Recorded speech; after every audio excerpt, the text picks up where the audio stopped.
Hey guys, welcome back. So in this video I'm going to show you how you can create a group chat on Fluxer. So let's get straight into it. Now navigate here to the left side where you see friends, personal notes, plutonium, and down here you have direct messages. So if you click here on this plus button icon, it will show up this window here. Select friends. So you can add 24 friends, up to 24 friends.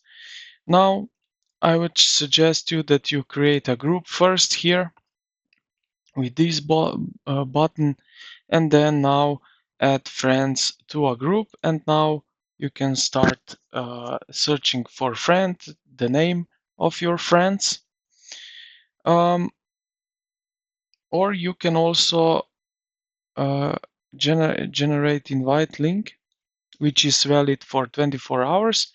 And then here you will create it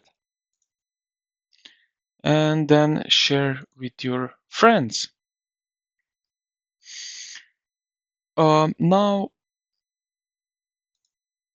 you can here upload a group icon. You can rename this group, and yeah, when you are happy with it, this is basically it.